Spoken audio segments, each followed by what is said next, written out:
We're going to call this meeting to order, please. So you can Take your seats, fasten your seat belts.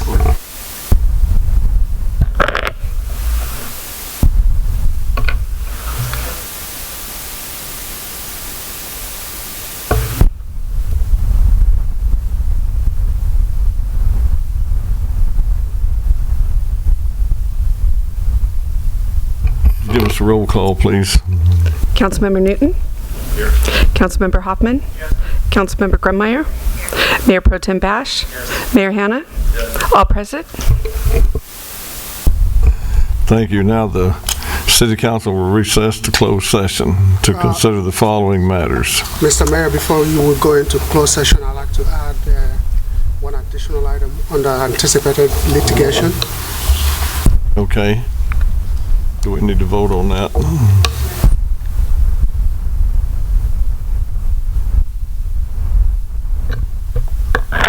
Councilmember Grummeyer? Councilmember Hoffman? Yes. Councilmember Newton? Yes. Mayor Pro Tem Bash? Yes. Mayor Hanna? Yes. Motion passes unanimous. Okay, we'll recess to closed session, please. We'll reconvene the main part of the council meeting. We'll start out with let our city attorney will give the report of actions taken in closed session. Yes, the city considered the matters listed on the closed session agenda. In addition, added one case of anticipated litigation, which was also discussed, but there are no reportable actions.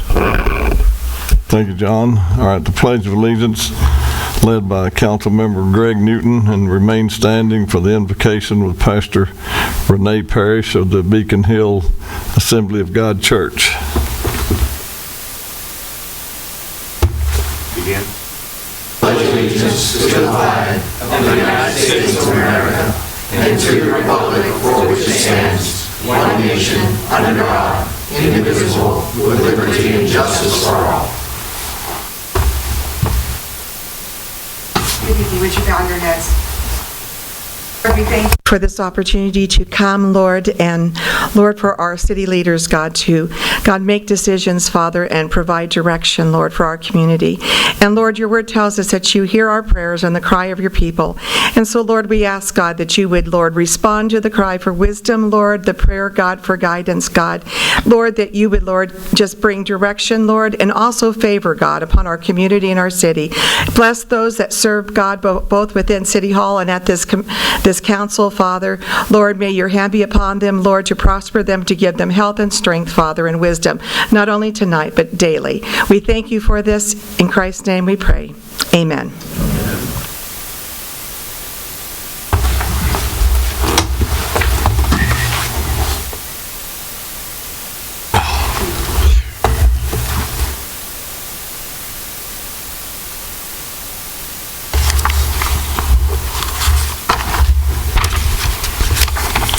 Okay, well, item number one, we'll have the City Council communications reports on reasonable boards and commissions, and Mayor Pro Tem Bash, we'll let you start with that. So I did quite a few things, but I guess the most important one was attending the League of Cities up in Sacramento. I'm with Community Services, and we discussed homelessness, housing, and the unfunded liabilities for public employees. Very interesting. As a side note, too, we are talking a lot about childcare, things like that. But the most interesting thing that happened was we had quite a few discussions, and we do a round table where we talk about our communities. And I said, City of Norco, I said, we have more open space and parkland than any other city per capita in Riverside County, and we all live on large lots, and I'm real proud of it. And a whole group of people there took exception to that, and one gentleman in particular says, well, that's a dinosaur, and that those things are going to have to go away. You have to do the right thing, and you need to build houses on that. And I kind of looked at him and smiled. You'd all be proud of me. I didn't go ring like that. But I first time I really realized, and I happened to be sitting next to Jan Arbuckle, and she turns to me and she goes, "I told you." And she's the former president, because she told me once a long time ago that people really resent the fact that we live and have elbow room. And so it's quite a battle, as you know, with the SB 50 that just lost. To protect Norco is going to be a true challenge, and it's getting harder and harder to do it. Other than that, I was very impressed with a lot of people that were up there. A lot of people running their cities are really sharp. There is most certainly a divide between the north end of the state and the south end of the state. I don't know if we solved anything, but I think that we need to make sure we always have somebody at that table to defend ourselves. And I think that's all I have. Thank you. Thank you, sir. Councilmember Grunmeyer. The meetings and events that I attended are up on the list. I would like to highlight the Cultural Center opening on Friday. If you get a chance to go over and see what they've done to the old library building, it is really, really amazing, the work that's taken place over there already for that. And I'm excited to have an opportunity for those people in town that would like to go through a farming internship program and learn techniques that can be of use for those half-acre lots and those acre lots, and make a little money at the same time on those. That is going to be a place where you're going to want to go and learn about those types of things. So very proud of the work that Five Keys has done so far, and I'm looking forward to what they're going to accomplish in the city. Thank you. Councilmember Hoffman. That's the right one. Yeah, I was, I can see I was pretty busy, and I attended my first Riverside County LAFCO meeting as one of the voting board members. I'm impressed. They've come a long way since they transitioned with Gary as their director now. So sat with the two of the Board of Supervisors and represented our city well. But I'm going to go off and stray off on that something a little bit. And Matt, yeah, there you go. For those you don't know, it this weekend, and I spent all my time at Ingalls Park, and we actually, if you go up there, we renovated a lot of it to accommodate this weekend's event. But this is something that should be really important to every one of us. This is for the cure, and I'm going to read this. For this event, they will be asked every contestant to run on behalf of someone they know who is battling or has battled cancer. During each run, they will announce the contestant's name and the name of who they are running on behalf of. So they want to show a big community support, and they're looking for donations to go to, I believe the Sports Sisters will be up there. But that's this weekend, starting Friday. Well, actually, it starts tomorrow night, but officially it starts February 7th, 8th, and 9th up at Ingalls Park. That's the big barrel racing and the team roping. They're going to call it Racing for the Cure.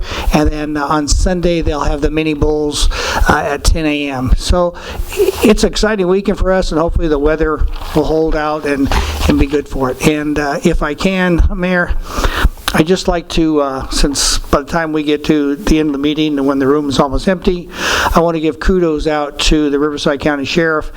For most of us that had worked in law enforcement and saw the Human Trafficking Task Force being put together, these guys, representing 10 agencies in 4 days under 5 operations in Riverside County, completed 72 arrests for suspects of violating human trafficking laws in our area and in the state. So kudos, Lieutenant, to the Sheriff's Department and the crew that's doing this, plus all the officers there. I know it was a big operation where we saw about 500 people be arrested throughout the state because of this. So if you don't know, I'm a Rotarian. This is one of the things Rotary has said that they will help battle and fund to keep going on is to combat human trafficking. So kudos to you guys. Thank you. That's it. Thank you, Mayor. Thank you, Ted. Councilmember Newton. Well, I've had a jam-packed week. Nothing to report at this time. I do have a CDA board meeting tomorrow, though. Thank you, Mayor. Okay, thank you. All right, there's mine. This past Sunday, Ted and I and 4 more members of the NART team and couple of animal control officers went over to get this old 31-year-old horse up on his feet. Had to pull him out of the stall and get him up on his feet and everything. And then here's supposed to be a little video right here.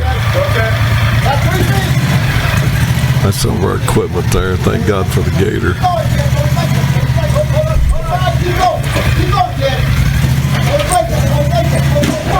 It's okay. Keep going. Go. You're okay. Keep going, Ted.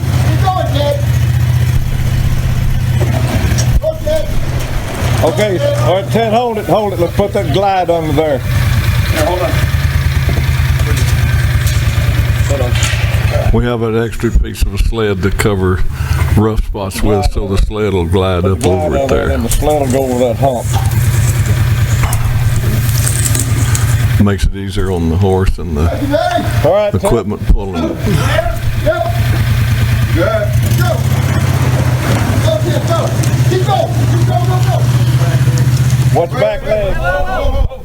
Let me go on this side. Pull from that side over there, Julie. All right. Go, Ted. Go. All the way to the middle. Without that little tractor, it would be about 5 of us pulling on a rope trying to get him out. But we managed to get him up on his feet. RTA, the 25-cent bus ride during the Christmas holidays generated about 20,000 rides for the kids. That's 25 cents. They can ride 24 hours a day, 7 days a week, anywhere that the bus goes. They'll be bringing it back in the summer too there. All right, we're going to start a new route 4 on the other side of town. As you can see, it'll go from the Corona train station up River Road, Archibald to Limonite, over to the Amazon Center in Eastvale, and make several trips a day. We're hoping that a lot of the college kids that live in that area can ride that bus, and then they can transfer and get back up to the college and cut their parking spot, because with their fee, it's $6 a semester. And the same deal, they can ride 24 hours a day, 7 days a week, anywhere. But from May the 10th through May 31st, RTA is giving free rides on the new route. So if you want to go look at Eastvale without having to drive, that's a good way to do it, free. I attended the 2-day RCTC workshop in Palm Springs last Thursday and Friday. One of the major items on there was with our money for the bridge, Caltrans was going to be about $30 million short. So RCTC, we voted unanimously to loan Caltrans the $30 million so that we can get this bridge started and get it completed, because it has to be completed in the spring of 2023, or we lose all the funding on it, and it should go out to bid and everything here pretty quick, and construction start later on in the summer. And Caltrans will repay the loan back when they get their money from the feds. Right now, the feds are about $300 million short on bridge and transportation money. But a couple of years ago, we voted to add a new lane on the 91 westbound from Green River to the 241 freeway. So people that's going to get on the 241 should be the only one using that, and it should alleviate a little bit of the traffic on the other lanes. So that's going to start this summer sometime. And that's all I have. Thank you.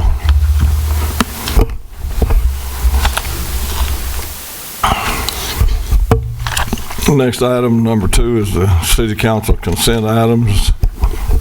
All items listed under the consent calendar are considered to be routine and may be enacted by one motion. Prior to the motion to consider any action by the council, any public comments on any of the consent items will be heard. There will be no separate action unless members of this council or audience request specific items to be removed from the consent calendar. Items removed from the consent calendar will be separately considered under item number 3 on the agenda. Does anyone want to pull any items? Second. Wait a minute, do we have any speaker cards? There are no speaker cards. Okay, thank you. Okay, we got a motion and a second.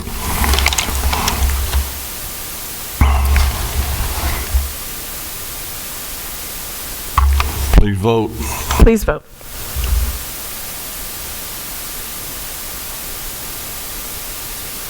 Motion passes unanimous. Thank you. All right. Item 4 is public comments. This is the time when persons in the audience wishing to address City Council regarding matters not on the agenda may speak. Please complete the speaker card at the rear of the room and present it to the city clerk so you may be recognized. The Ralph M. Brown Act limits the City Council's ability to respond to comments or non-agendized matters at the time such comments are made. The City Council shall not discuss or take action relative to any of these. And we have a 3-minute limit and we do enforce it. We have any cards, Madam Clerk? Yes, we have one speaker card. Wendy Stevens Rodriguez.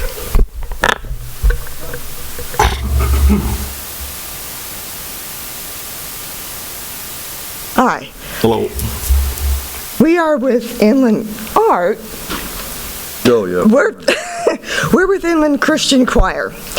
Does anybody here like to sing? Does anybody know anybody that likes to sing? Inland Christian Choir is a community choir for all ages. It rehearses Mondays 6:30 p.m. to 8:15 p.m. And it meets at the Community Church of Norco at 3871 Valley View Avenue at 6th Street. It's warm, welcoming. The music's pretty. They're helpful. They have sung at the last 2 Flag Days. And this is the director, George Galley. Take it, George. Thank you. We just wanted to create an awareness. We've had a leadership change. Sarah retired, our former conductor, and I'm the new one. We're happy to be housed at the Community Church of Norco. They provide facility for us. We have members from 8 different churches, ranging from 14 to 80 years old.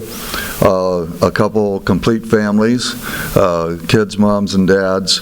It's open to anyone that would like to try to sing or can sing. We'll teach you to sing.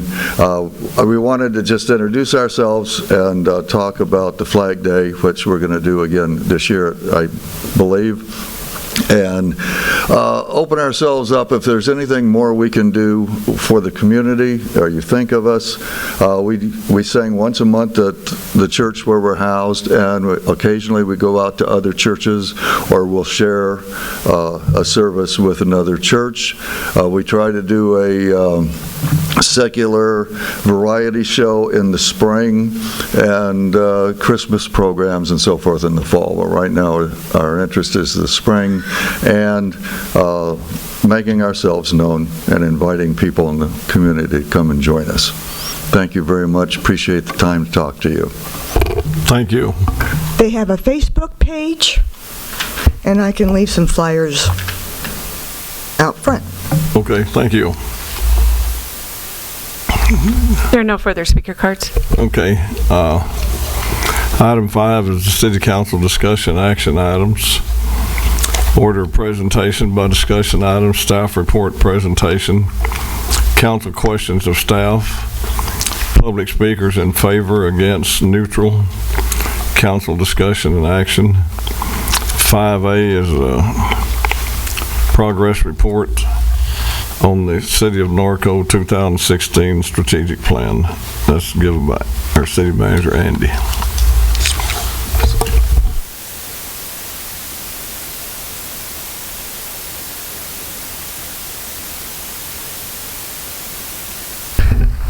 It was nearly 4 years ago that the City Council staff, commission members, as well as members of the community gathered to start the process towards the development of the city's strategic plan.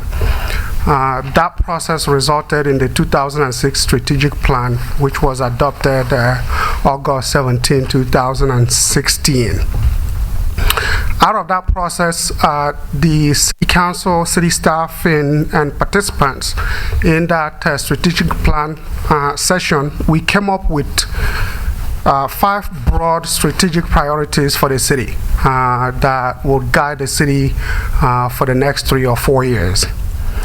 This evening, I am going to be reporting on the progress, third time, that we have made towards achieving those broad strategic goals in the strategic plan.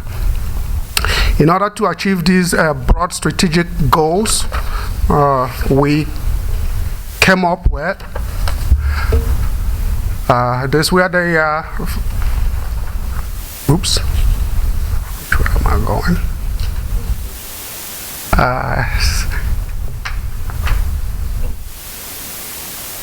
Wow, that goes too fast.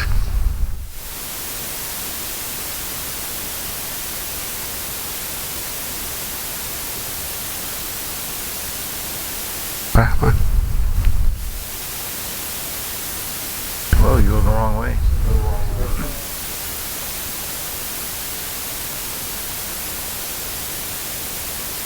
Okay. Okay. So we, if you, okay.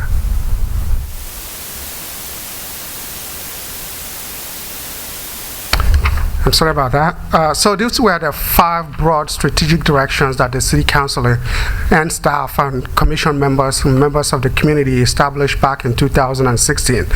Our first priority in that was to find a way to fund city infrastructure, to establish funding for planning, maintenance, replacement, and development of infrastructure.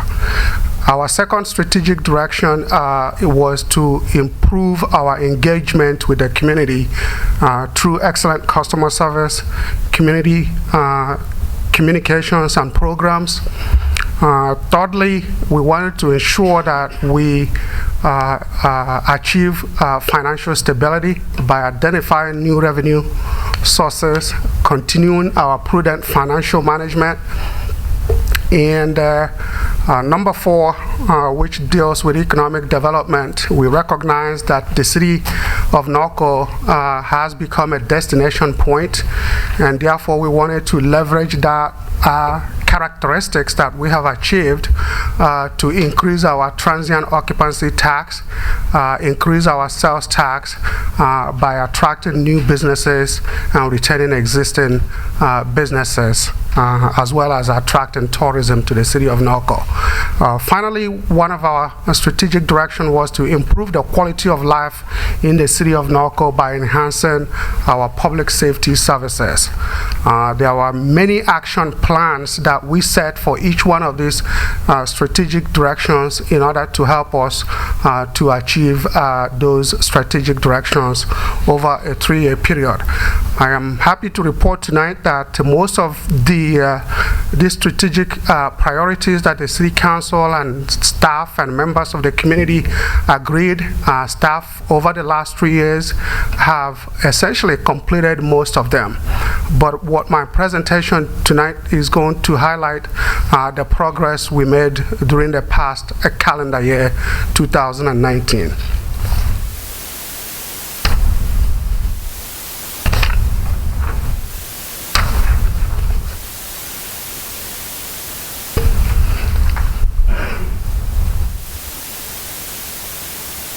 So on the sub-action plan, we wanted to present revenue measure in a special election and implement the results. This deals with our infrastructure fund and strategic direction.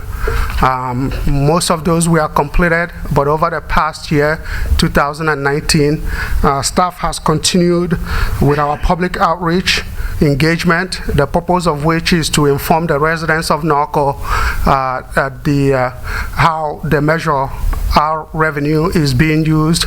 In that process, we explained to the community the formation of the Citizens Oversight Committee that was successfully formed, and as required, we will be providing update regarding the performance of the Measure R tax revenue measure.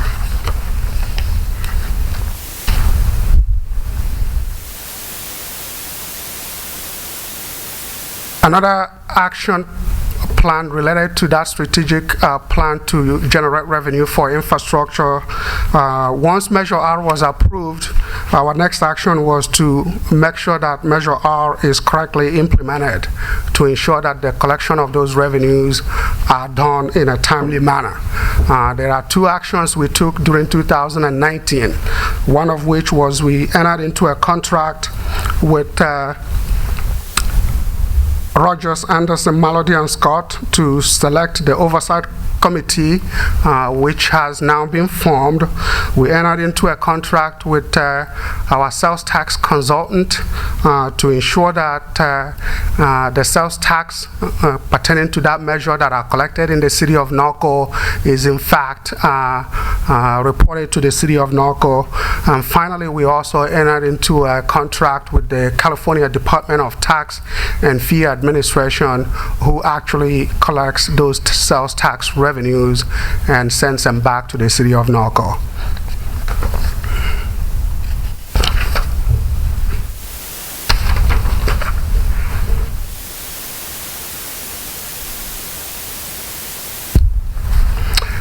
The other thing that we did related to that infrastructure item is one of our action plans was to implement water rates that are sufficient to generate revenues to replace the infrastructure related to water and sewer funds.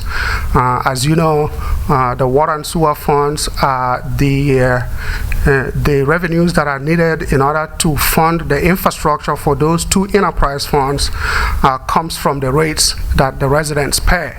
And as a result of that, the City Council approved rate adjustments to ensure that those revenues are sufficient to implement, to generate sufficient revenues to fund infrastructure. So during this past year, we did the third adjustment to those rates with respect to the water fund. And those rates are currently generating sufficient revenues to make sure that the infrastructure of the water fund are taken care of. With respect to the sewer rates, we have not implemented any of the rate adjustments that the City Council approved. The reason we haven't done that is the sewer fund is currently generating sufficient revenues based on the old rates to pay the cost of operations as well as the cost for replacement of sewer infrastructure.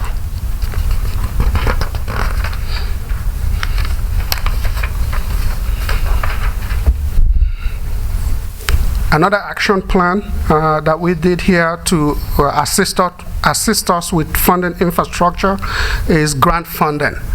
Staff continues to look for ways to generate revenues through grants to help with the funding of infrastructure.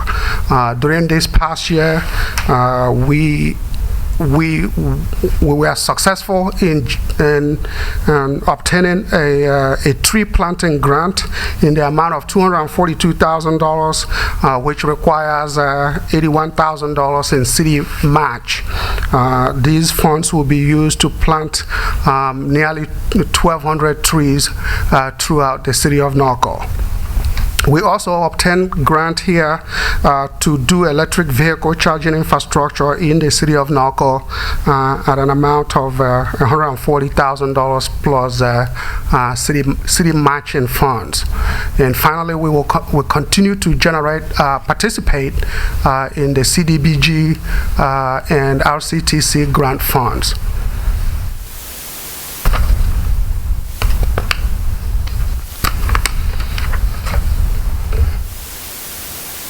Another action plan that is designed to help us generate revenues to fund infrastructure is the continuous review of our general fee schedule to find ways to generate funds from those fees that are paid by users to help with funding infrastructure.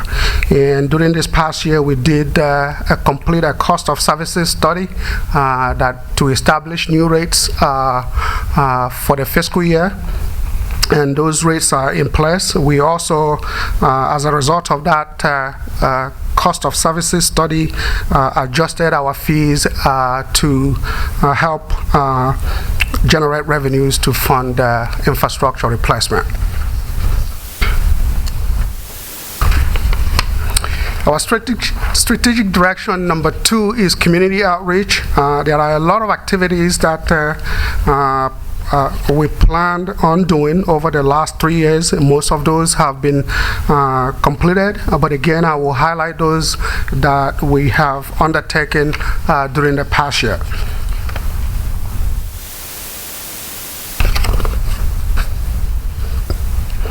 One of the things we recognize is, in order to provide excellent customer service to our residents, we need to have employees that are well trained with respect to customer service.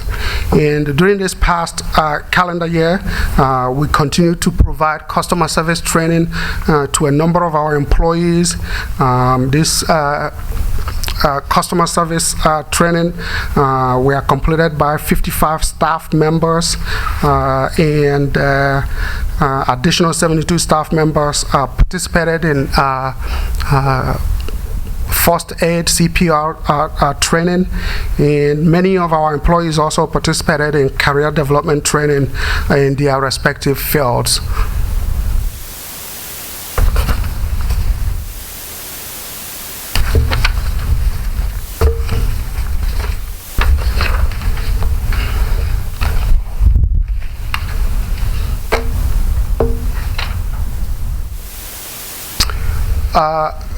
One of the things we also wanted to do is to, in order to retain our employees, is to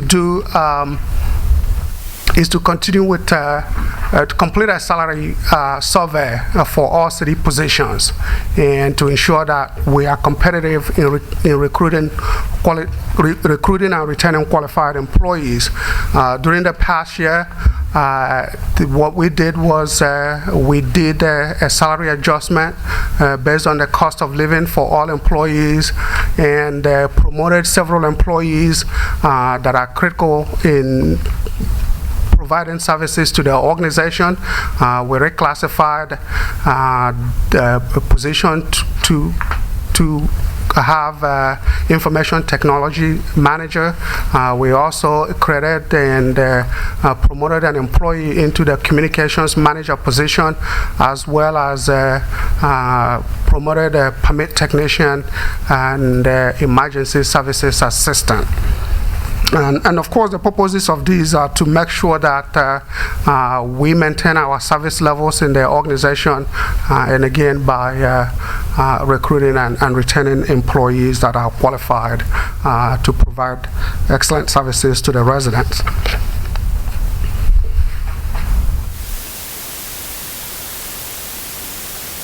In the area of communication, it's always been our goal to improve the way we communicate with our residents through a broad spectrum of issues and services. And during this past year, the communications manager continues to collaborate with all departments to implement consistent citywide branding on official city assets. And I don't know how many of you have seen city vehicles recently. Those are consistently now branded. We are branding our uniforms to make sure that there is consistency in the way city employees dress and in the way they appear before the public.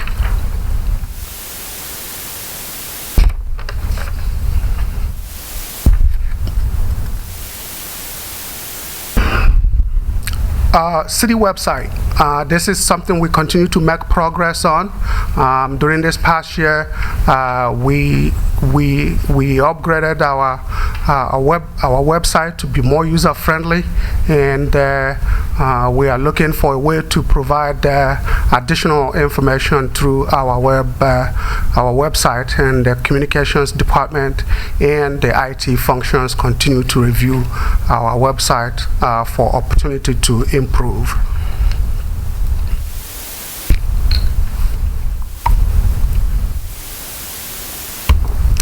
Our Facebook page continues to draw a lot of attention in terms of the number of people who are visiting our Facebook page, and we are continuing to make sure that we engage the public through activities on our Facebook page.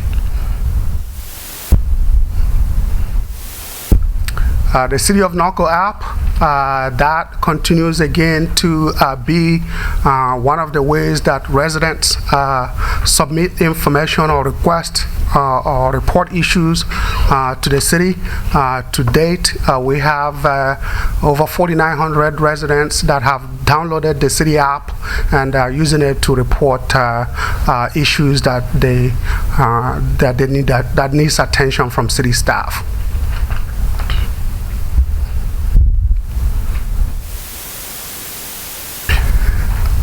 Electronic survey is one of the things we implemented during this past calendar year, and the purpose of that is to engage our residents electronically so that they can provide information to the city on city services and understand the interests of the residents with respect to city services. One of the programs that we conducted through that electronic survey this past year is the survey to determine the interest regarding the tree planting program that we are getting ready to initiate, which is funded by the grants that I previously mentioned.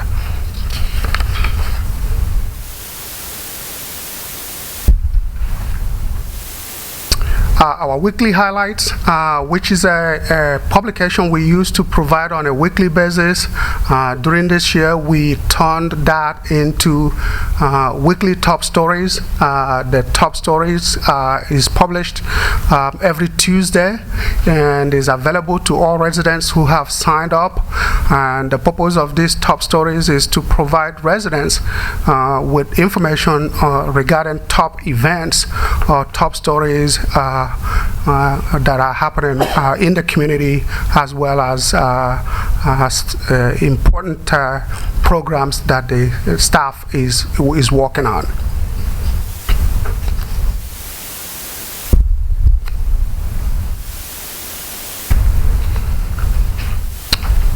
Our record keeping process, management process, our plan is to improve and find ways by which we can deliver documents electronically, whether a city council agenda or where residents can obtain information electronically regarding how much it costs to obtain specific city services.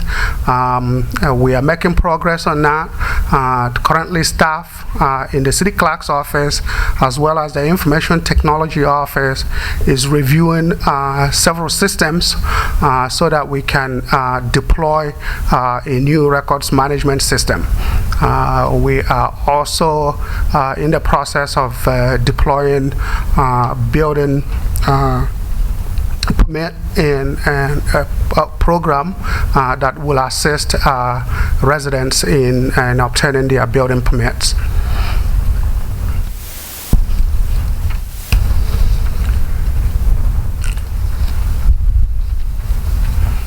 This is, again, the same thing as I've talked about before, where we have purchased a new software for building division for permit processing and record-keeping purposes.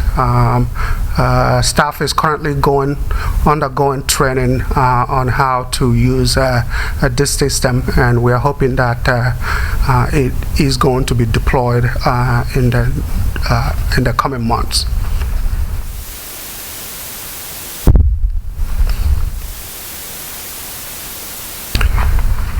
Public safety, increasing public safety education programs.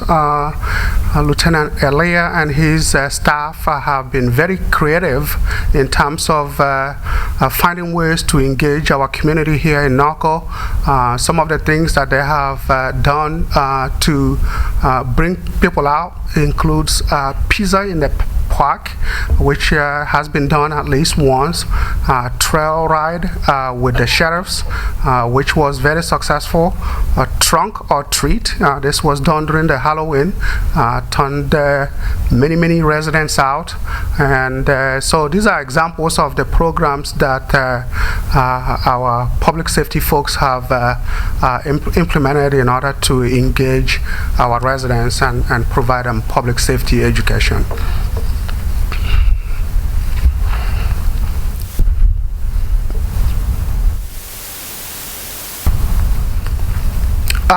Historical and cultural resources, of course, is important to the city of Norco, and one of our action plans with respect to community outreach is to educate the Norco residents with respect to historical and cultural resources here in the city. As part of that, the city's Historic Preservation Commission has continued to transform the historic collections room at the community center to make it available to residents where they can obtain history on cultural resources as well as be able to perform research on items of interest regarding cultural resources. Number 3 strategic direction was on financial stability.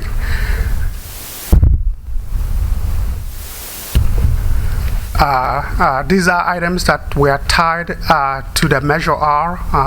Of course, one of the main reasons why we sought and implemented Measure R was to ensure the city is financially stable, especially with respect to being able to fund city infrastructure.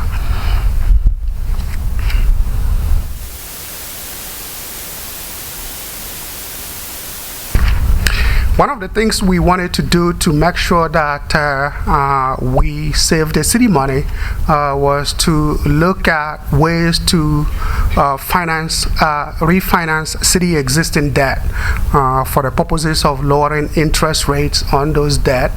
And this past year, specifically, we completed a comprehensive financial analysis regarding the feasibility for refunding or refinancing the city's 2009 sewer revenue water and sewer revenue enterprise bonds. We were successful in refunding those bonds, and in so doing, we achieved $10.4 million in net present value savings to the cost of the old bonds that were refunded. In addition to that, as part of that process, we were able to secure a credit rating upgrade from A to AA- on the city's credit rating with respect to the sewer and water enterprise funds. And finally, we also generated additional $14 million that will be used to fund water projects in the future.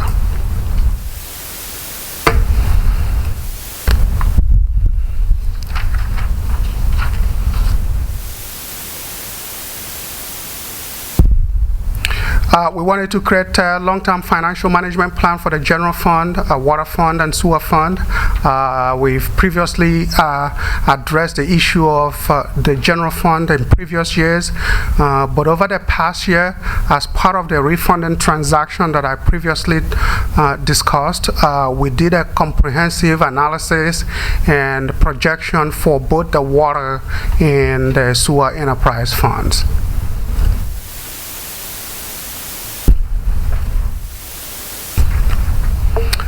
Complete overhead cost allocation, which is a way to make sure that those administrative departments that support operating departments, that their costs are adequately allocated to the operating departments.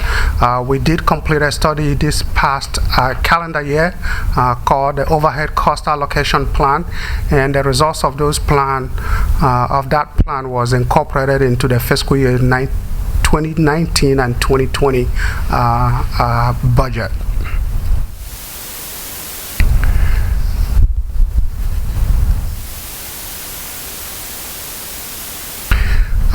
One of the things I think Councilmember Bash mentioned in his visit to Sacramento was the issue of unfunded pension and healthcare liabilities. And we recognize that issue when the strategic plan was put in place, and we've made significant progress towards funding those liabilities. With respect to pension, we make sure that our annual required contribution to the fund has always been made. We are looking at the possibility of going above and beyond the annual required contribution to make additional contribution so that we can pay those liabilities off ahead of time. With respect to pension, we are continuing to look at that situation. And at this point, we have not determined that that is the best practice is not to use the cash we have in reserves to prepay those. However, we have made significant prepayment towards the payment of our unfunded liabilities with respect to retiree health care costs. We've currently have accumulated $10.5 million in a trust account to pay those liabilities off. The idea here is that by the end of next fiscal year, we currently contribute $400,000 into that fund. A combination of the contributions we've been making since 2009 and the investment income that we have generated from those contributions have collected the $10.5 million. By the end of next fiscal year, we would have contributed enough to prepay the retiree healthcare liabilities so that we don't need to continue making that contribution. The plan would be to discontinue that contribution and redirect those $400,000 in annual contribution towards making additional payment towards pension liabilities.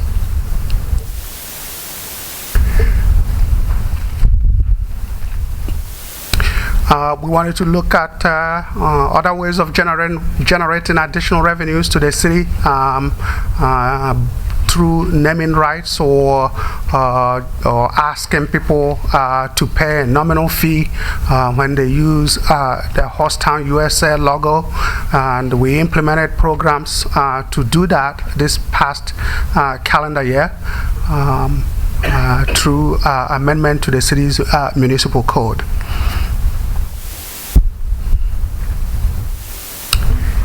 Strategic direction number 4 on economic development.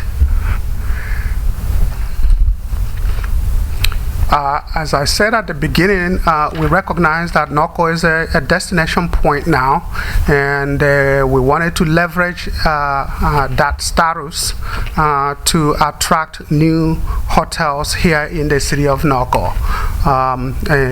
During this past calendar year, Wood Spring Hotel was started. Construction was started, and the hotel opened this past November. In addition to that, the True Hotel was approved, and we expect that construction on that will begin in the next 2 or 3 months, and also Holiday Inn Express was also approved at the corner of Hamner and 5th Street. So with all of this, our transient occupancy tax revenue has continuously been increasing over the last several years, and will increase more once all these other hotels that have been approved are built.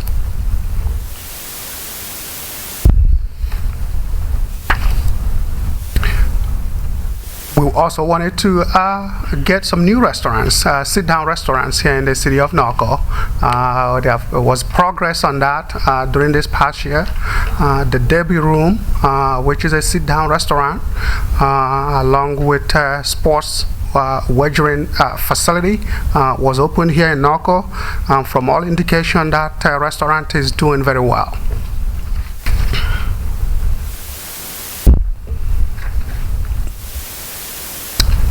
National retail chains.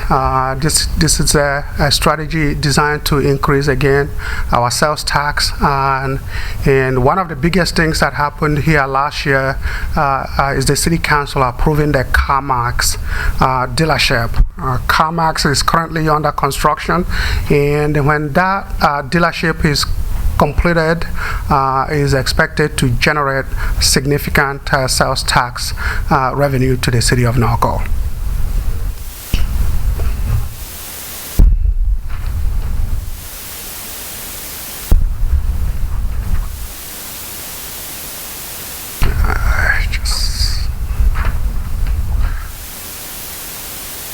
In order to support economic development projects and attract new businesses in the city, infrastructure is a key aspect of that.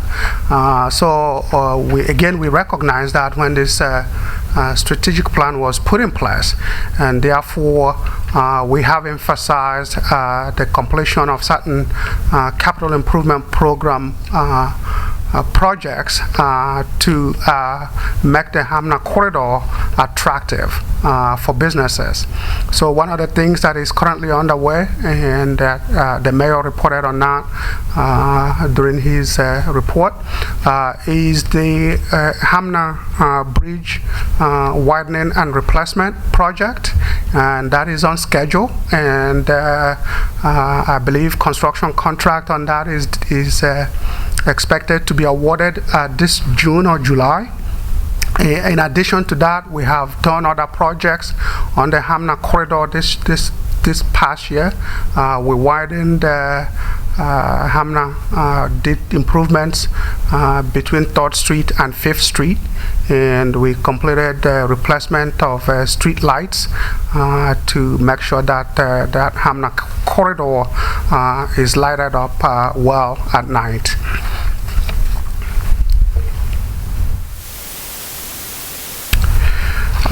Finally, public safety, which is a very important program for any community.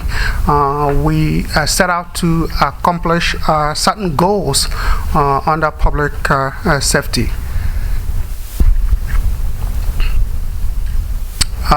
Some of the ones we did this past year, we looked at the need to add one additional dedicated traffic officer.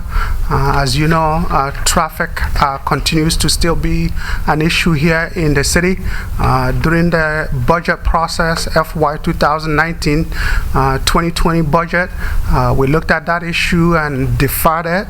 That issue will be coming back to the City Council as part of our mid-year budget review process, which, by the way, will be happening 2 weeks today.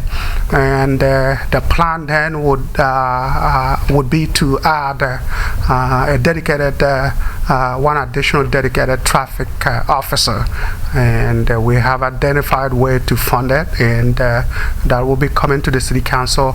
But in addition to that, we've been doing some other traffic-related programs, such as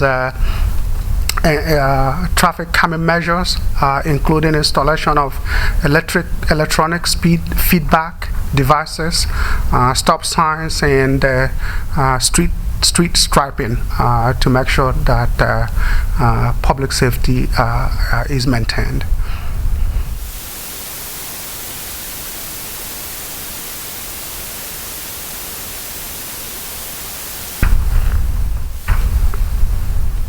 Under public safety, one of the things we wanted to also look at is where to secure city facilities. I'm happy to report that we have completed the analysis and study that needs to that is necessary in order to commence that program.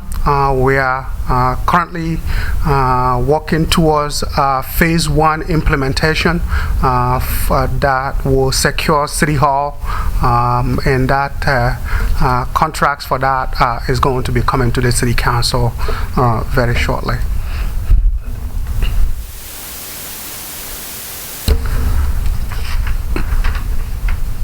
We have also, through the fire department, have completed several emergency operations training for city staff. The city continues to participate in a grant program to enhance our emergency operations center. I believe one of those items was on your agenda tonight and was approved.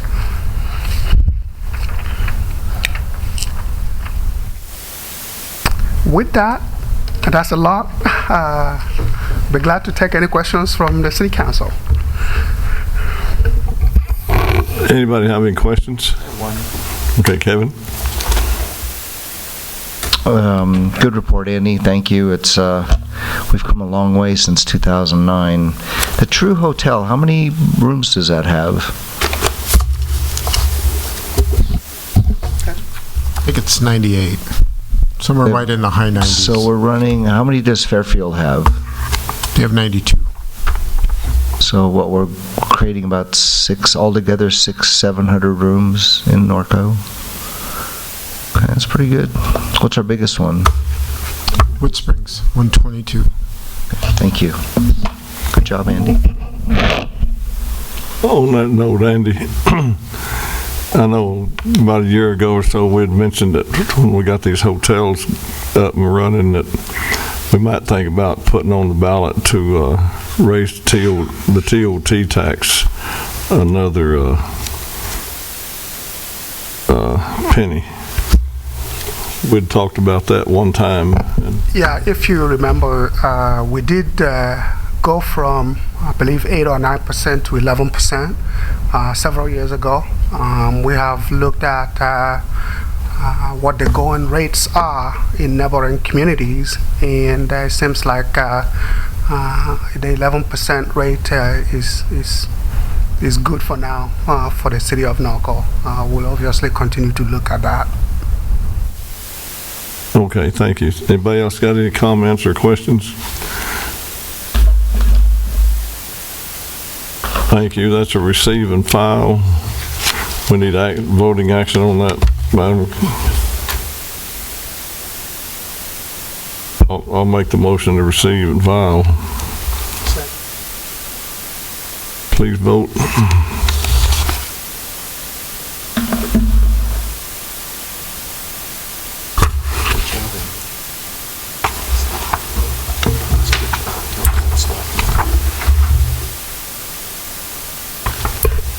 Motion passes unanimous.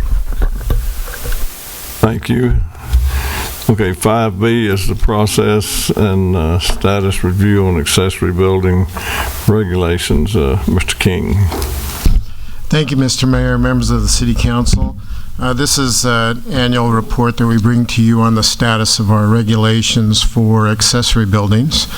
We've done this twice before, and each of those times resulted in the adoption of new rules where there was found to be deficiencies in our current regulations. Currently, or in this past year, we've processed applications for 7 accessory buildings, and they all were approved after thorough review by staff and review by the Planning Commission. We continue to deal with people that have questions regarding accessory buildings. Most of them are able to work through the regulations and fit what they want to do on their property.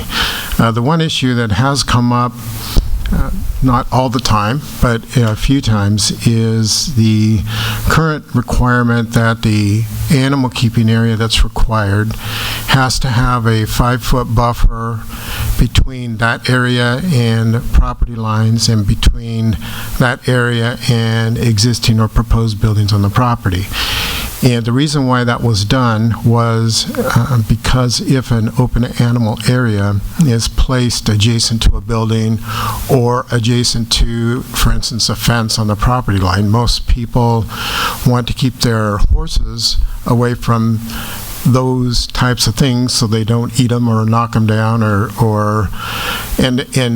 what that did is if you had to have that buffer area between the animal area and the fence, it was a de facto reduction of the open animal area. Even though it wasn't a formal reduction, it served as a de facto reduction of that area. So what the Planning Commission did is add the 5-foot buffer requirement, but the de facto result of that is your open animal area grows to be bigger than what the minimum requirement is. And most people are able to work around it because their lot sizes can accommodate it, but there are lots that are non-conforming lots. We're dealing with one right now where because of circumstances their lot is non-conforming, and it's difficult for them to get the same allowed accessory building that everybody else is allowed to get because they can't meet, for instance, the setback requirements that's required by the graduated setback requirement, where as the building gets higher, it's got to be moved farther away from the property lines. As I indicated, most residents are able to work around this, but there are some that struggle with it. So that is the one issue that we have had to deal with in the past year, but not in every case. So this is being presented for direction from the City Council if you want us to pursue anything, or if not, we'll leave the ordinance the way it is. And with that, I'll conclude my presentation and answer any questions. Thank you, Steve. Anybody got any comments or questions? Just make one comment to that, is that I wouldn't recommend any changes at this time, for that one exception, because whatever we would recommend, there's going to be another one right behind it. As we all know, every lot is different in one case. So I think the best way is just to work through it, but I have no recommendation for any changes at this time, Steve.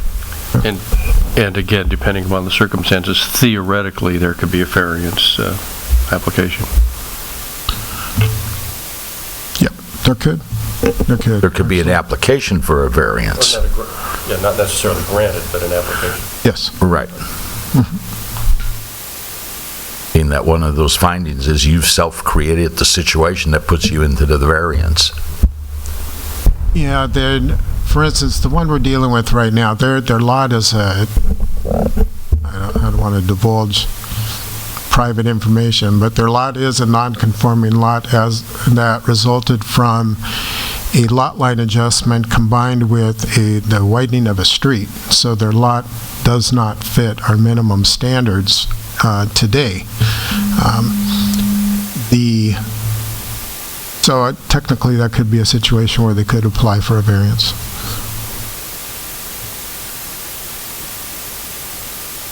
Robin, you got anything? Kevin? Ted? Yeah, I do. Stephen, when we're talking about the accessory building, because this was brought up to me by a resident the other day who stated that a former council person told them that they would never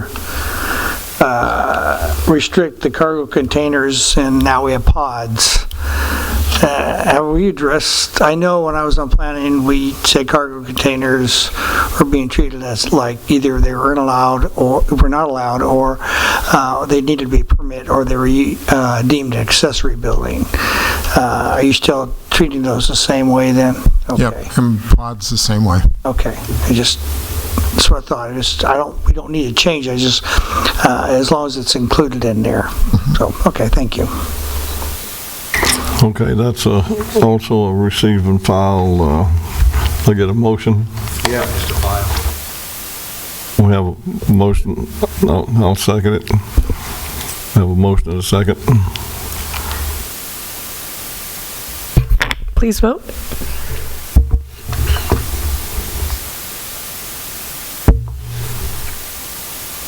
Motion passes unanimous. Thank you. Item C is the potential median on Hamner Avenue adjacent to Silver Lakes Equestrian and Sports Center. Oral report. Chad, that's yours, sir. Thank you, Mr. Mayor. Dana, can you hand out those handouts? Dana's going to provide some handouts, large size, so that you can have a better chance to maybe see it than is on the screen. We're bringing this item to the council's direct attention mainly for timing issue. As you may be aware, the city is working with the county on the Hamner Bridge project, and then we also brought in a secondary project that the county is also designing right at the same time that will be included with the bridge project, which is widening on the outskirts of the bridge. Basically, there's a bottleneck on both ends of inconsistent lanes, because the bridge was going to be 6 lanes, but we had restrictions both on the Citrus area and also at 6th Street. At Detroit, between 6th Street also. So one of the areas that we're widening is between Citrus and Schleichman. Primarily, it's actually only really been widened between Citrus and basically where the Silver Lakes northerly entrance is. Those are the areas that are restricted. Once we widen them, there'll be 3 lanes in both directions. So basically, they're going to be moving the existing sidewalk over a little bit to give us the lane width that we need to have that extra 3rd lane in both directions. But as part of the project, they brought this up probably 3 or 4 months ago, was the ability potentially, because this funding, so I should point out, is being funded by WRCOG as far as to do this project. So that's where the funding for this work is being done. The project can pay for, as part of the overall improvement, a median if we choose to.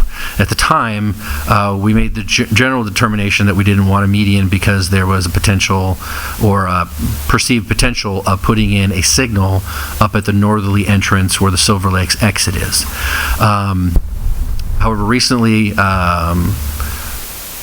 City of Eastville asked whether or not we would again be interested in potentially doing a median, because they're really interested in that since it's, even though it's City of Norco jurisdiction in that particular area, it's a primary corridor for the city, and they're planning to put a median in the section which is on page 2. If you can move that for me, Mark.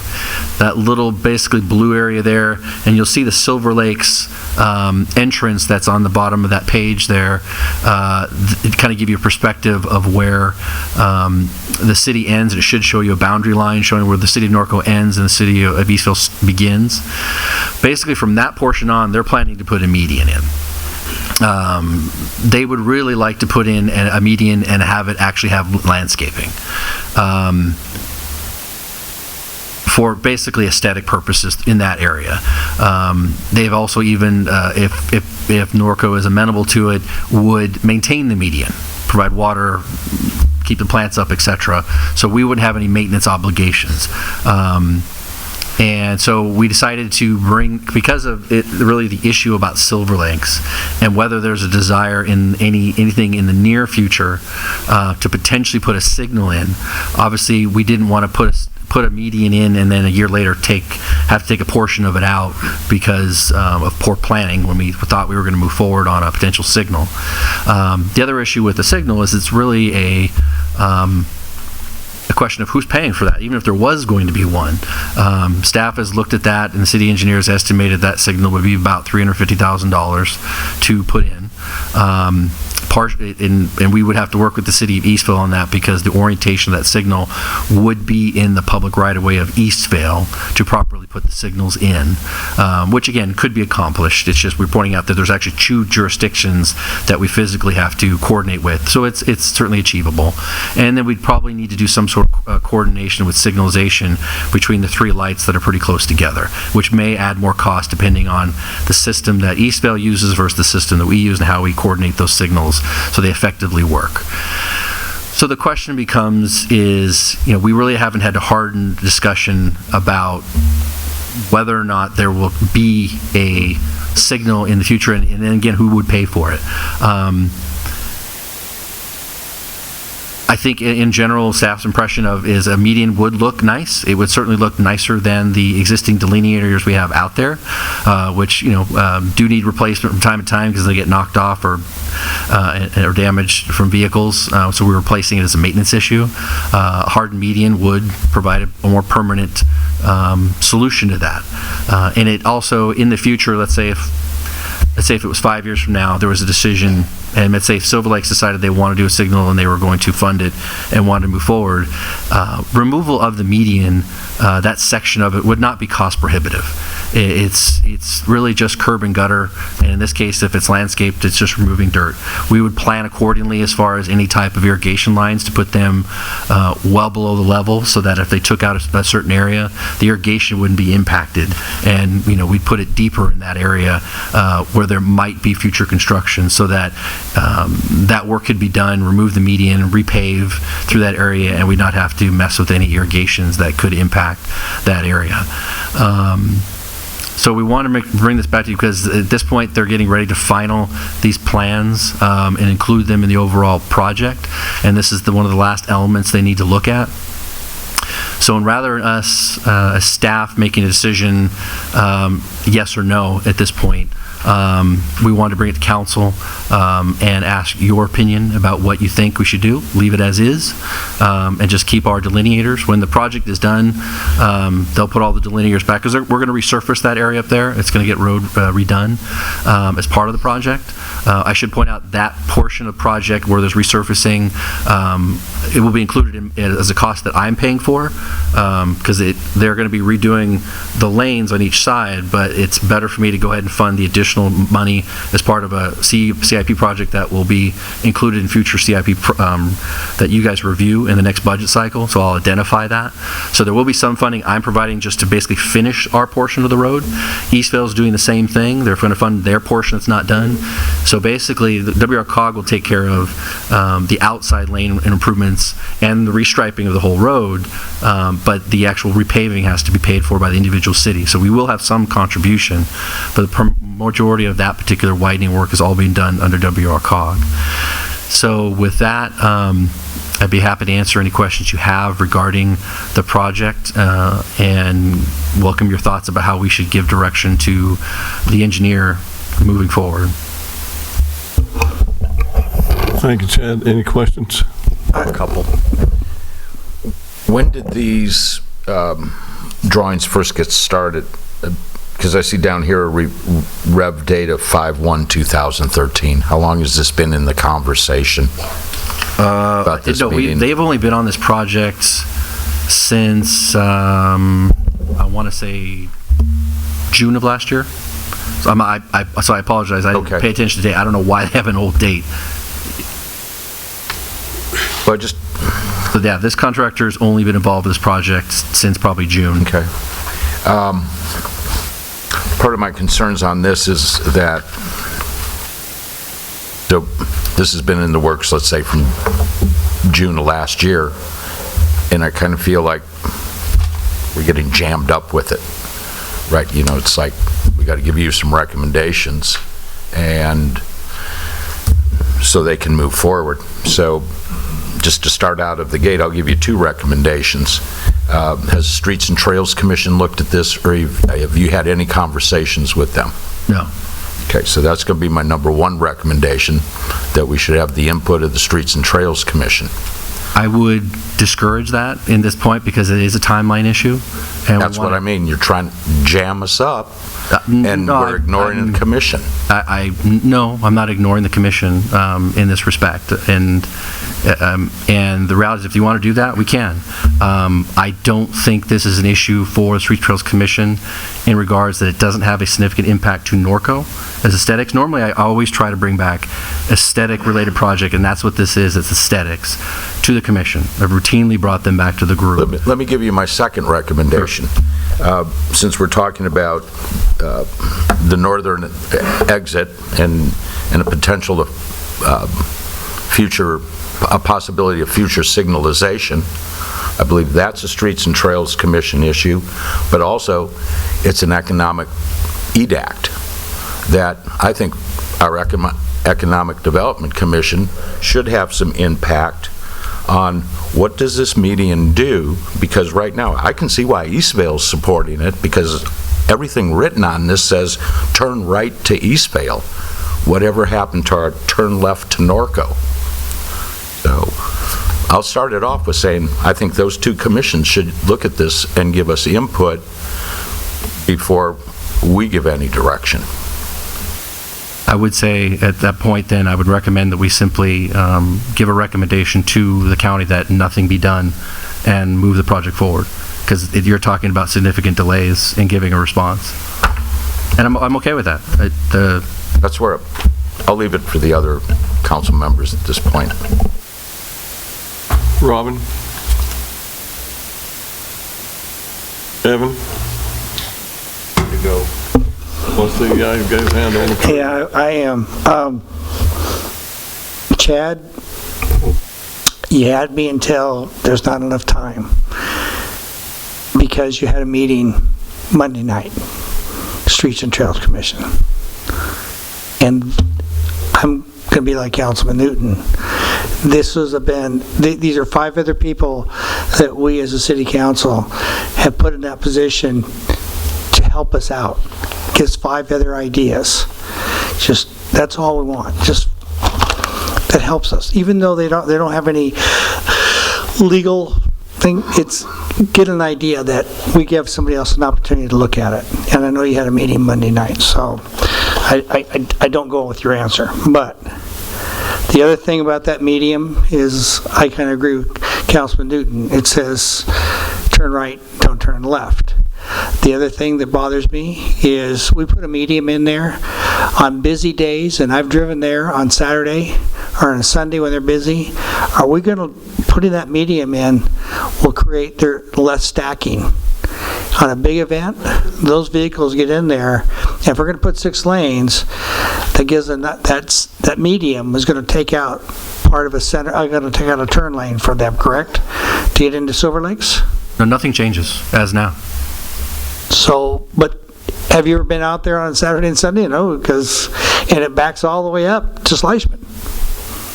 Yeah, I mean, and that's expected because of the fact the amount of cars that are coming out. But it's in this scenario, nothing's changing as far as the lanes themselves. In fact, you're adding a lane. You'll have 3 lanes instead of 2, and it doesn't prevent any of the stacking that currently occurs. As far as we have a turn lane, because remember, we modified this intersection with Eastvale's concurrence to make it so you could make U-turns. Because again, right now, we prevent and we shout no left turns. Because okay, I'm looking at the map that's there on the first one, and you have a 12-foot lane, 12-foot lane, 12-foot lane. The medium is going to be 11-foot, and you have 3 more 12s, plus your 5 on your I would imagine that's your curb. So you're actually you see how your 2 10.5s, that's your stacking there now, and you're proposing to take what's on my page it's yellow, but yours is blue up there on the wall. Just real quick, are you looking at page 1 or page 2? I'm looking at this one, the one same on the board. So this one here that's on screen? Yes. Okay. Okay, and I look at the 2 dedicated left turn lanes, you got 2 in there into Silver Lakes, I believe, that are 10.5 wide. Correct. And that goes back to, I don't know how far it goes back, but as you look at your line, wouldn't that serve as better to increase the stacking area back there to keep that traffic moving? Give them back rather than putting a solid medium in there? Oh, sure. I mean, the distance that it goes, we can certainly shorten that up to provide more stacking to Silver Lakes. So that's not a problem as far as if we want to shorten it up to add a little more stacking there. That's certainly easy enough to do. I'm just not a big favor of a solid medium in there. It's going to create, people are going to either jump over it or they're really not going to make that left turn to send them back, even when out of that top area. It's just going to me, it just doesn't help it. No, and I understand that, but keep in mind that's how the current condition is now. The delineator's in place. There is no left turn, so it's really the same condition. It's just maybe not as ugly as it is now with the delineators. It's an eyesore, but again, I'm fine with keeping it as it is, and we'll just maintain it. It's really whatever you'd like to do. It's just something that could be paid for through the TUMP process. And if it's something, we'd rather not make a decision in a rush. We leave it as is, and we can always do something later if we chose to. Personally, I'd rather say go back to Streets and Trails and get their opinion on it. That's all. Thank you, Mayor. Anything now, Kevin? Yeah, I totally get going back to Streets and Trails and stuff, but it also sounds like, what does a median like that cost? I honestly don't know. I'd have to. I mean, how much money would we be saving? I'd hate to speculate. I'm sure it's probably, because you're doing landscaping and other things in there, you're probably, I'd say 50,000 maybe as a low estimate. Well, I think we need to put in a street light, and I think that I know it'll cost money, but we've talked about it for years, and if this is the opportunity to do it, I know it's a pain in the butt and all that kind of stuff, but as somebody who started on Silver Lakes in 2003, I really don't want to take away a left turn if I can help it. We're putting in all these hotels. That means somebody, because they route them out of there all the time, that means they have to turn right and then make a U-turn back to their hotel. Maybe that's, I know it sounds expensive, but we have talked about it for years, and let's face it, that is a huge component to our economic development. I really don't want to block that off if I can help it, and get people starting to do that, and then you'll get business plans built off of it and everything else.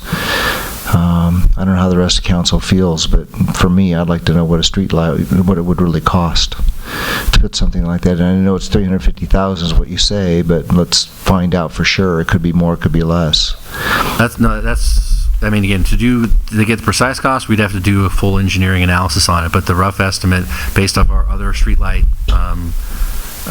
estimates that we've done for other projects, it's about $350,000, and that's a reasonable ballpark.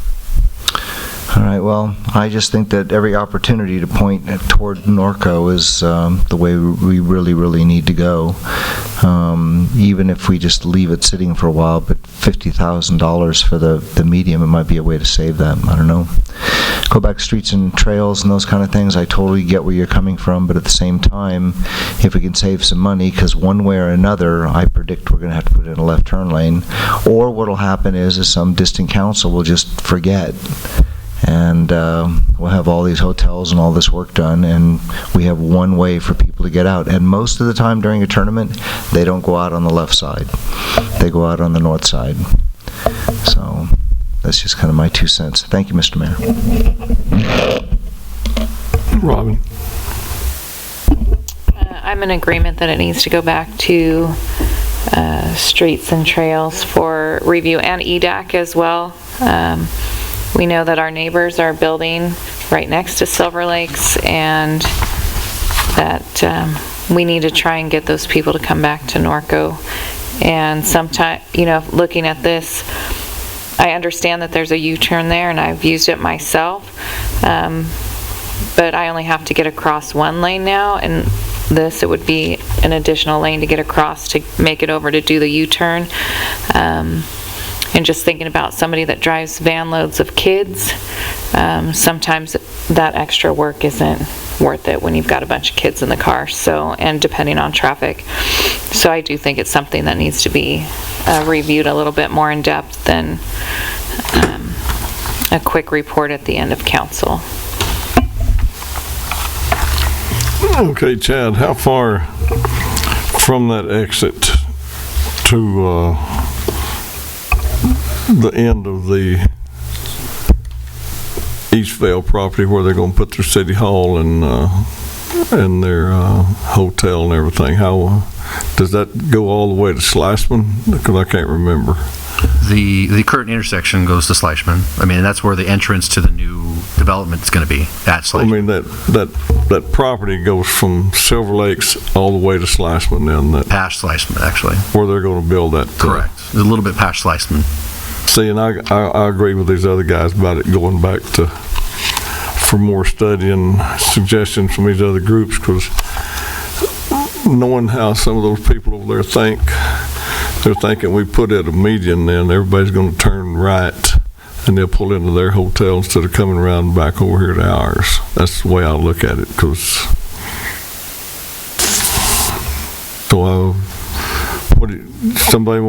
Do we need to make a motion on what to do here, or is this just I think you have to do public comments too, Mr. Mayor. Do we have any public cards? I mean, cards?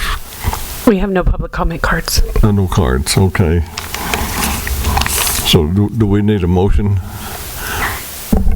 Just for discussion purposes, so I can make sure I clarify the likely motion, is that I think at this time it's probably best to just simply tell the county to move forward with no median, and then we can bring it back to Streets and Trails and EDAC for as a general discussion about the appropriateness of a signal, because I think that's really the discussion we want to have is should we put one in there or not, and then from that discussion would be from council more of a direction of directing staff to spend the resources, do an actual engineered study of what it would take to do a signal there, including the coordination with the Eastvale signal and Citrus, so we can give you a much better understanding of what's involved in putting a signal there and its actual costs, if that's the direction that ultimately the council decides and go in that route. Great, Kevin. So when are they planning on starting this? They are planning to go out to bid in, I believe, April. They have the intent to try to award by June or in the summertime. So they're just looking for this last piece of information for this portion. Is there some way we can ask them to delay it just a little bit to go through our process? They are on a very, very tight schedule for the bridge, so they really need to get out as quick as possible. Please. I think the suggestion that Chad is making is appears reasonable. At this point, certainly the city council is interested in ultimately having the signal, which benefits Norco. So the outstanding item is how we go about that process. It seems to make no sense at this time to go ahead and do anything with the median other than to tell them that the city prefers not to have that there. Is it possible, if we're really talking $50,000 for 2 meetings, is it possible to move those meetings forward? Because that's essentially what we're kind of saying. Is there some way we can push forward Streets and Trails and EDAC, do a special meeting in the next week where they can discuss this, give time to, because that's what we're talking about. Those 2 meetings are going to cost, and I'm totally for going back, but those 2 meetings are going to cost $50,000 if we suddenly decide that we want to put in the median, which somebody else will pay for, and then we also decide to go forward with the light. And again, I'm totally for going back to them, but is there some way we can accelerate those 2 meetings? So What I would say, the answer is absolutely yes, that we can do special meetings. The problem would be is if the council wants to move forward with the signal, the medians would have to be, and how the median would be placed would have to be designed by the city. So we need to do that design now for the signal and its limits, and then also determine where the median would go. There's no chance we would get that kind of design done at any reasonable amount of time. So again, I think which I understand your point, not wanting to miss out on something that could be done.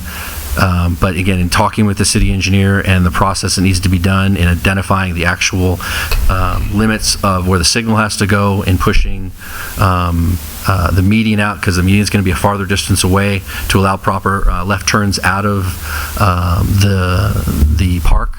That will all have to be determined by Norco, and that's going to take a good amount of time for Dominic's group to get that all done and designed. And unfortunately, the project can't wait for the several months that it would take. Well, I share Councilman Newton's frustration. I wish we would have seen this quite a while ago. We've only been talking about this for 10 years. 10 years from the beginning, we've talked about a light there. And it's like now all of a sudden we have to rush all this stuff through, and I'm really not happy about it. I'm not busting your chops, not busting anybody's chops, but we should have heard about this a long friggin' time ago. Truthfully, I'd like somebody to get on the phone and say, hey, we're kind of caught a little short here. Can the county postpone this long enough? I mean, it doesn't hurt to ask. They'll just tell us no. But I am not happy about this, that I'm sitting here, 2 meetings are going to cost me $50,000. And this should have been, at least by last November, we should have heard about this. If I'd known this, we would have had a meeting on July 3rd. So that's all I have. Thank you. So send it back. I don't care. Call the supervisor. Yeah, call the supervisor. Let me add something here. So you're just looking for direction on this? Yes. And you don't want to throw your hands up. I think that based upon what all the council members have spoken, that signal has to be in there. That's just a given. And if you want some direction, I think what from us at this point is to work it so that that signal light in whatever small medium you have to have in there to make it work or function happens. Because I look at it this way. Part of what we put, all the time and effort we spent in the 6 lanes and for that bridge, the millions of dollars are going to go into this thing. And we cheapen ourselves with $350,000 or worry about that when all this money is being invested to get people up here, up to our businesses and our hotels is wrong. I mean, it's got to work that way. So if you're looking for, I say, is plan on putting a signal in there, let Dominic go it, and make sure that next time those guys meet from Streets and Trails and EDAC, this is part of their function, so that they can actually review this thing and say, yeah, we agree that that's what should happen. But, but Chad, this has got to go to these other committees at other times, and it's just not this one, but anything we do, it's important. As far as our goes, but I think for our economic, and we don't want to lose and delay this thing, and here's Norco, oh, we're the bad guys because we just cost this project time. And I don't want to be in that situation either, because we already know we're under a strict time frame now. So if that's my direction, is we give him the direction of getting this signal in there and forego the medium, or at least shorten that medium up so we can get the stacking in there. But that signal light, so those people can take a left and get out of there and come back up this way, is very important. Thank you. Mayor? Yeah, I just had a question. Can they create the opening, or can they put the median in knowing we're going to take it out for a signal? The first part of that is their comment would be, because again, working with this idea, is the city would have to design the entire project for the signal and determine its limits so that they know exactly where the median should go. So if they were going to create that gap, we would have to have that done. Well, get on it. Yeah, and just for clarification, so you're aware, and when we originally discussed this process and we talked about it, we were indicated and told that, again, if the city was going to move forward with the signals, I told them that was a possibility someday in the future, it just hadn't been defined when, we would have to start on that process, and they would just simply leave it open because they understood that process was going to take longer to get done before they had to get it finalized and submitted for bidding. And so they couldn't wait on that project to be done and designed because there's a lot of logistics in that process, because we first and foremost have to determine if it's even viable. It is close to another intersection, and we want to make sure it functions properly. Even though it's a signal that's really only going to be used on a weekend, it needs to function properly because it impacts another adjacent city, and we want them to be aboard on that. Again, we think it can work. It's just a question of what the logistics are. So I understand and I appreciate and I understand your message about wishing you'd been having this conversation earlier, and I apologize for that. Way we looked at it was, we know there's on the future basis a desire to potentially do signal. I was not trying to put the council in a position to have to make that decision now, so that's why we originally said at this point just leave it open. We don't want it. Because we hadn't made that determination to spend that money or who would pay for it. I didn't want to put you in that bind to figure that question out. But we wanted to at least, Eastville had asked about the question, was interested in it. I said, you know what, I can bring that question forward. I'll ask the council if that's something they're okay with. So again, I apologize for putting you in this position to potentially put something in that eventually you may have to take out. But that's how we got in this position and at this point. So I understand. Greg? Yeah, just a couple of more thoughts, and I'm kind of with Kevin. I'm not trying to, bust your chops on this, but one of the things also with both those commissions, whether the signal is for future signalization, and we'd have to have a study to it, should it be left turn only? Should it be left and right turn? Okay. But I think they ought to have that conversation, is how that affects traffic-wise, but how it affects economically. So to share with council, I gave yesterday Chad and Steve and Andy from a neighboring city what's called like the fair share values, a schedule of values that are fair share that borderline on some of the most bizarre costs you can ever imagine. But part of those schedules and fair share are your fair share on paying for signalization. And it is in a wide range of area. It's just not, say, like at the corner where you're building. It goes miles down the road. I wish I would have thought of this maybe years ago, but let's say future hotels, okay? And I'm trying to more to Kevin, how do we pay for all of this? That, say we have the potential of a few more hotels coming in, that we also look at a fair share for the cost of this signalization, because the hotels, they're only building because they benefit from the traffic from Silver Lakes.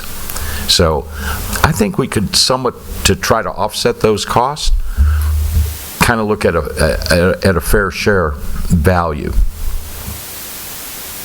for the specific signal as a development fee.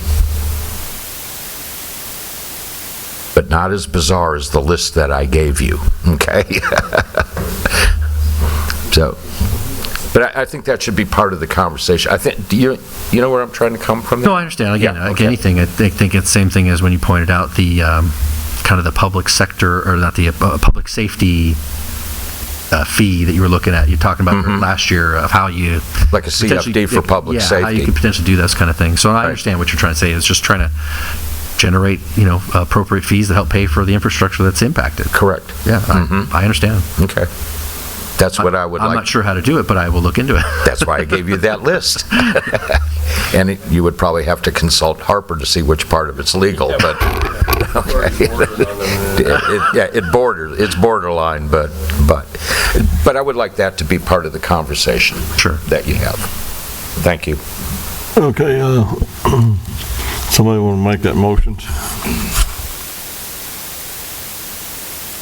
It'll probably get shot down, but I move we go ahead forward with the having the engineer look at the installation of a signal light for that for this project on Hamner Avenue. Second. Discussion? Ted, can you modify that to first start with Streets and Trails Commission and Economic Development Commission being part of the conversation? Yes, just. In addition, at some point, you're going to have to give some more specific direction as to the median. I'm not a big fan of the median, but it's... Well, but that is the agenda I item. understand that. It's the median being considered. That's what's on the agenda, so that at least there needs to be some direction that the median isn't going to be considered. That's fine. Well, my understanding is that, who knows, maybe we'll get something done fast enough, you never know, and they'll be able to do that part of the median with the gap coming out of that street. If not... I don't believe that's even remotely possible. All right. I would say, if I understand, again, the direction is really, you want this to be reviewed even more, but the immediate issue is to not recommend the meeting be put in place, that this issue needs to be reviewed by staff, because I think the most appropriate thing, and I welcome council's thought, do you want to have the conversation with those two commissions first as a concept idea for the signal, or do you want us to invest time in developing the actual engineering and costs of the signal so that they have that information in hand? Yes, that part of it. Okay. So let them... We may find that when Dominic and his crew does this, that a medium is probably, may or may not be, help the signalization out. And he may say, well, to make this thing easier to flow, or to make it so you don't have, because we're basically talking about a left-hand turn coming out of there. Right. He may recommend a short medium for that area. Oh yeah. And that's fine. He's the engineer, he's the traffic, he's got the little stamp that puts on there to make this thing all good and legal. So I'm going to leave it up to him, but I think once you get your engineering program done, it needs to go back to those two commissions. Does that make sense? Oh, yeah, that makes sense. I just want to make sure that's the idea you wanted as far as when we went to those commissions. It wasn't just a concept, but we actually had meaningful data to explain how we would do it and what the cost would be. Because they would have done the same thing, and I know I've already got the motion. If you'd have thrown this at them, they would have probably come up with some of the same questions. So. Okay, so... I amended my second, too. So is that good, Greg? Cover that? Can you read that back, Dana? No? Okay. I recommend we forward the idea of putting the signaled intersection there and the north entrance of Silver Lakes, or north exit of Silver Lakes, and go with the engineer's recommendations, as well as sending it to the two commissions, Streets and Trails, and the Economic Development Committee. But you would do design first, or conceptual design first, correct? Yes. Yes. So then we would add this to the capital improvement program at our next meeting. Correct. Okay. Okay, Kevin, you're going to second that again? Yeah, second. Okay. All right, now that everybody's confused. Yeah. Aren't you glad, Steve, it's not you? You'd still be writing.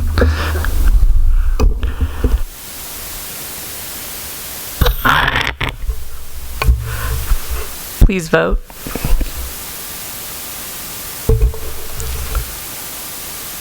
Motion passes unanimous. Thank you. Okay, item 6 is the City Council, City Manager, Staff Communications. We'll start to my left here with the City Attorney. Nope, I don't have anything. Robin? Greg?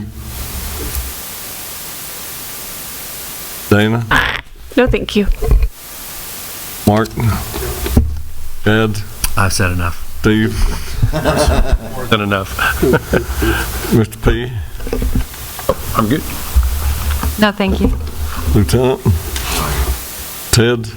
I have one thing for Lieutenant. I knew he'd get to him. I know, I just saw this.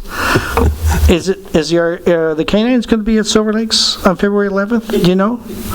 I just saw this on the Who? the canine. I just saw it also. Brian forwarded it to me. It looks like they're doing the bloodhound training. Yes. Next week at Silver Lakes with a meet and greet with the bloodhounds on the 11th. Okay, cool. So it's going to be published on all social media platforms with the Sheriff's Department and City of Norco. Well, I saw Heath and his dog in there. That's why I was wondering. It's from February 11th from 3 to 6:30. They'll actually be out there all week training if people want to go out and watch them. But thanks. we were just discussing that this evening. Just keeping you to. All right, thank you. Andy, nothing. All right, with that, thank you all for coming. We are adjourned.